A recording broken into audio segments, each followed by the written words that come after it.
That audience listened with an intensity that was divinely anointed. God's presence filled that building. At a stage when most leaders stand firm in their legacy, Pastor John Hagee, now 84, has offered a surprising confession that breaks his long history of certainty.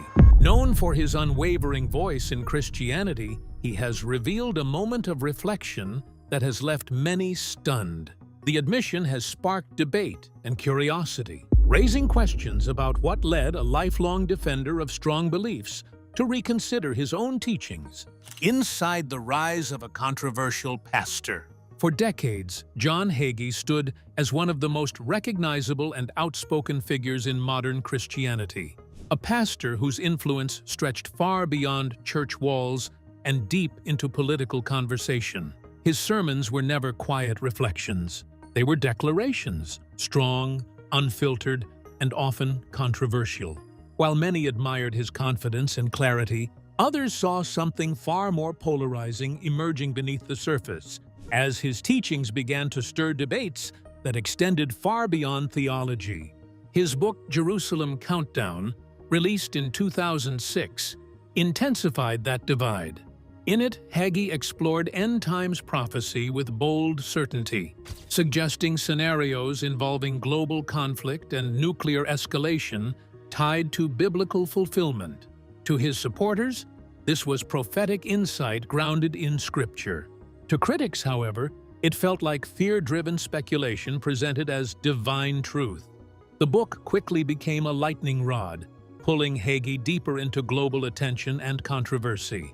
But it wasn't only prophecy that drew backlash. One of his most explosive and widely criticized statements involved his interpretation of historical tragedy, where he suggested that major events like the Holocaust were tied to a divine plan involving the establishment of Israel. The reaction was immediate and intense. Many condemned the statement as deeply insensitive, arguing that it reduced unimaginable human suffering into theological justification. The fallout strained relationships between Hagee and several religious and cultural communities, creating fractures that never fully healed. Despite the growing criticism, his influence did not shrink. In fact, it expanded. His followers saw him as a fearless defender of biblical truth, someone willing to speak even when the message was uncomfortable. Meanwhile, his critics argued that his rising political involvement and strong ideological positions were turning him into a divisive figure, one whose words carried consequences far beyond the pulpit. As support and opposition grew louder on both sides, Hagee remained firm in his interpretations, refusing to soften his stance. But the tension surrounding his message only deepened with time, raising a difficult question that many could no longer ignore. Was his influence guiding people toward clarity or pushing them further apart? And just as that question began to settle into public consciousness, a very different side of his beliefs started to emerge. One centered not on prophecy or politics, but on wealth, blessing, and the meaning of prosperity itself. The hidden cost of blessed living. Within John Hagee's teachings, one idea stands out as both powerful and deeply controversial: the belief that financial prosperity is not only possible for believers, but expected when one lives in obedience to God. For him, success is not random or purely worldly. It is tied to spiritual alignment. To follow God faithfully, in his view, is to walk into a life marked by blessing, favor, and yes, even material abundance. Hagee often frames prosperity as a reflection of divine approval. It is not simply about accumulating wealth for comfort or status, but about recognizing it as evidence that a person is walking in alignment with biblical principles. In this worldview, obedience leads to blessing, while disobedience results in lack. It's a clear, structured interpretation of faith, one that connects spiritual discipline directly to earthly outcomes. However, this belief also introduces a far more difficult and controversial implication: the idea that poverty is not just a circumstance, but a condition tied to spiritual failure. Hagee has at times suggested that lack or financial struggle can be linked to disobedience or distance from God's will. Within this framework, poverty becomes more than an economic issue. It becomes a spiritual warning sign. This perspective aligns closely with what many describe as the prosperity gospel, a movement that teaches material success as a visible sign of God's blessing. Hagee, while not always fully aligning himself with every expression of that movement, shares enough of its core ideas that comparisons are often unavoidable. To supporters, this message is empowering. It encourages believers to expect better, to pray boldly, and to believe that faith can influence their material reality. Yet for critics, this is where concern begins. Many theologians and observers argue that such teachings oversimplify suffering and ignore the complex realities behind poverty, ranging from systemic inequality to health struggles and circumstances beyond personal control. They question whether faith should be measured through financial outcomes at all, warning that this mindset risks turning spirituality into a transaction. Despite the debate, Hagee continues to emphasize that God's promises include abundance, not only in spirit, but also in life's tangible blessings. His sermons often encourage followers to step into that promise with confidence, to see themselves as recipients of divine generosity rather than victims of circumstance. But as his teachings on prosperity continued to spread, they also began to attract sharper criticism, especially as his influence grew beyond the pulpit and into larger cultural conversations. The tension between faith, wealth, and responsibility only deepened, setting the stage for a moment in his journey where belief itself would be challenged in ways no one expected. And when that shift finally came, it didn't arrive as another doctrine or sermon, but as a deeply personal realization that would reshape how people viewed the man behind the message. A confession from the pulpit. For most of his ministry, John Hagee was known for something very specific: certainty. His sermons rarely left room for ambiguity. Scripture, in his teachings, was presented as clear, direct, and authoritative. Followers came to expect answers, not questions. So when he stood before his congregation and revealed something far more vulnerable, it immediately disrupted the image people had built of him for decades. In a moment that caught many off guard, Hagee admitted that his long-standing need for absolute answers in Scripture may have limited his understanding of faith itself. Instead of confidence without hesitation, he began to speak about uncertainty, reflection, and the possibility that belief is not always meant to be neatly resolved. It was a striking contrast to the voice people were used to hearing from the pulpit. He shared that faith, in its deeper form, may not always provide immediate clarity. Rather than being a system of fixed conclusions, he suggested it might be a journey where questions are not weaknesses, but part of spiritual growth. For someone who had built a reputation on firm declarations, this acknowledgement felt almost like a reset. The reaction was immediate. Some members of his congregation were visibly moved, seeing a more human side of their longtime leader. Others were left unsettled, unsure how to reconcile this softer, more reflective tone with the authoritative figure they had followed for years. It wasn't just a sermon. It felt like a shift in identity. What made the moment even more powerful was its honesty. Hagee wasn't presenting a new doctrine or rewriting Scripture. Instead, he was revealing a personal realization that certainty alone might not be the full picture of faith. That admission created a ripple effect, forcing many listeners to reflect on their own spiritual expectations and assumptions. This wasn't a rejection of belief, but a reframing of it. Faith, as he described it in that moment, became less about having answers and more about learning how to live with unanswered questions. That idea alone marked a dramatic departure from the style that had defined his ministry for so long. And yet, this unexpected vulnerability didn't come out of nowhere. Behind the public sermons and theological positions, there had always been a larger story unfolding, one built through years of expansion, influence, and the creation of a ministry that would eventually grow far beyond its original foundation. When ministry became a global platform, John Hagee's influence didn't happen overnight, and it didn't begin on a global stage. It started in a far more modest setting when he first stepped into ministry in San Antonio in the mid-1960s. What began as a small local church eventually laid the groundwork for something far larger than anyone could have predicted at the time. Just under a decade later, that vision took a defining step forward with the founding of Cornerstone Church in 1975. From its early beginnings, Cornerstone was never meant to remain small. Under Hagee's leadership, it expanded rapidly, eventually becoming one of the most prominent megachurches in the United States. What once started as a gathering of a few families grew into a congregation numbering in the tens of thousands. At its peak, more than 22,000 members were part of the church community, making it a major force in American evangelical life. But Cornerstone was more than just a place of worship. It became a full-scale community hub where faith intersected with outreach, education, and charitable work. Hagee envisioned a space where religion was not confined to Sunday services, but extended into everyday life, shaping how people lived, gave, and connected with one another. That vision helped transform the church into something much broader than a traditional congregation. As his influence grew locally, it quickly expanded nationally through media. Through John Hagee Ministries, his sermons reached audiences far beyond Texas.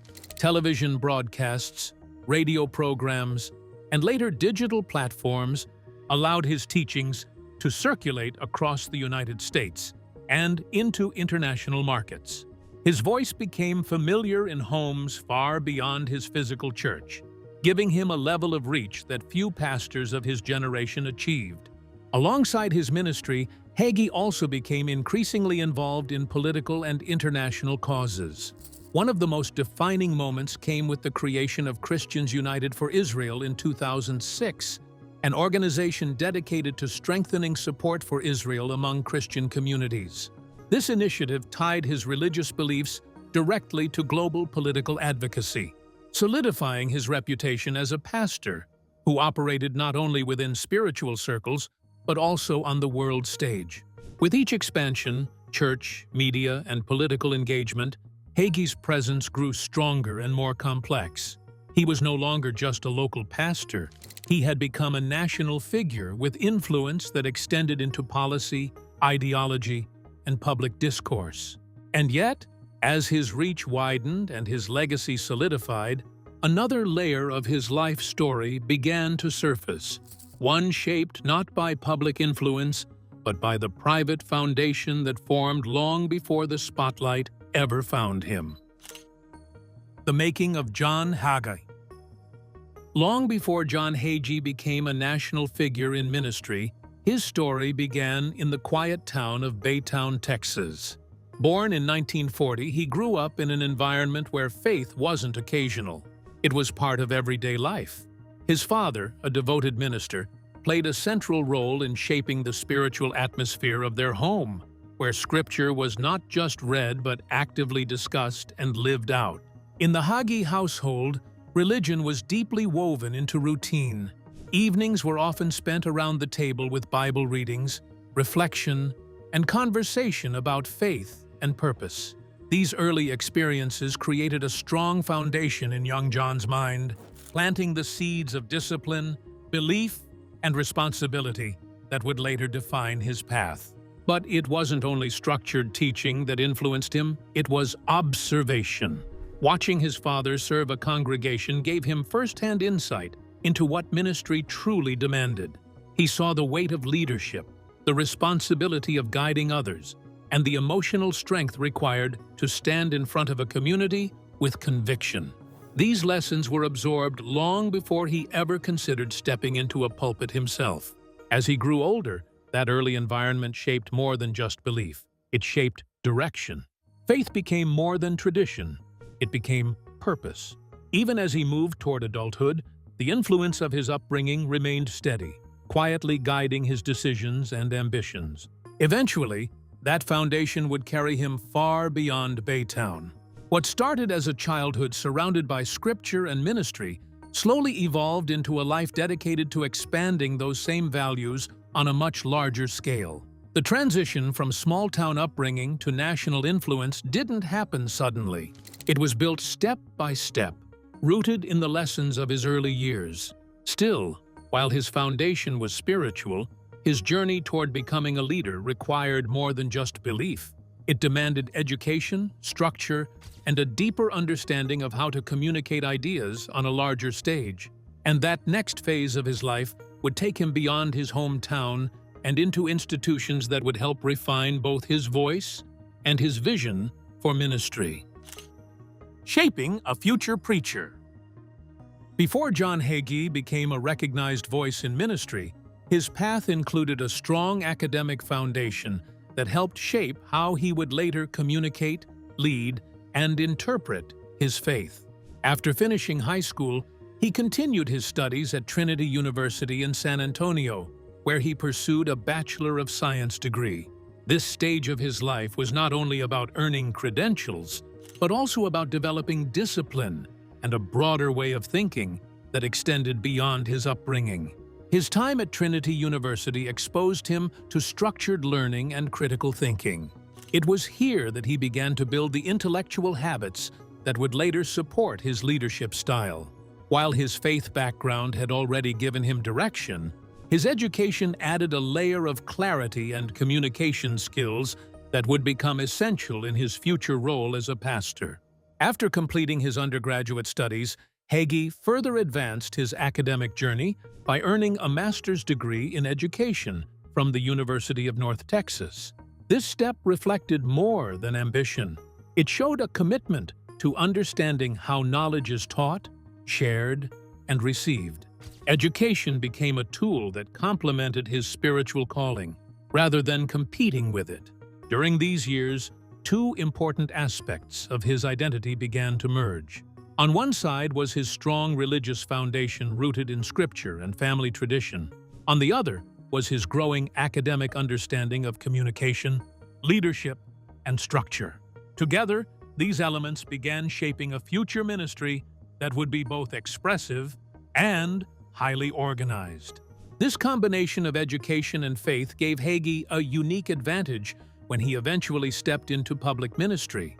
He was not only speaking from belief, but also from a developed ability to present ideas clearly and persuasively. His background allowed him to connect theological concepts with everyday understanding, making his messages accessible to large audiences. Over time, this blend of learning and belief became a defining part of his leadership style. It helped him transition from student to teacher, and eventually from preacher to influential public figure. The skills he developed in academic settings would later support his expansion into media, publishing, and large-scale ministry operations. But while education helped refine his voice, life outside the classroom would soon test something far more personal. Behind the growing success and expanding influence, challenges were forming that would push him beyond theory and into real-world struggle, testing not just his knowledge, but his resilience and faith in ways no academic environment ever could. The struggles no one talks about. Before John Hagee became a widely recognized figure in ministry, his life also included deeply personal struggles that tested both his faith and resilience.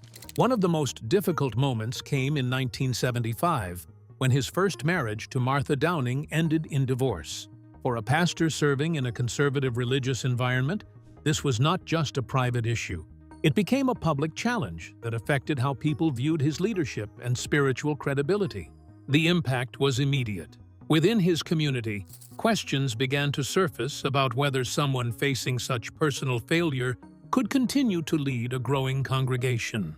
For a time, the pressure was overwhelming. Critics doubted his stability, while supporters struggled to reconcile his role as a spiritual guide with the reality of his personal life falling apart. It was a moment that placed both his ministry and identity under serious strain. Despite the criticism, Hagee did not step away from his calling. Instead, he began rebuilding his life step by step, holding on to his belief that his mission was not finished. That period of uncertainty became a turning point rather than an ending. It forced him to confront hardship in a way that sermons alone never could.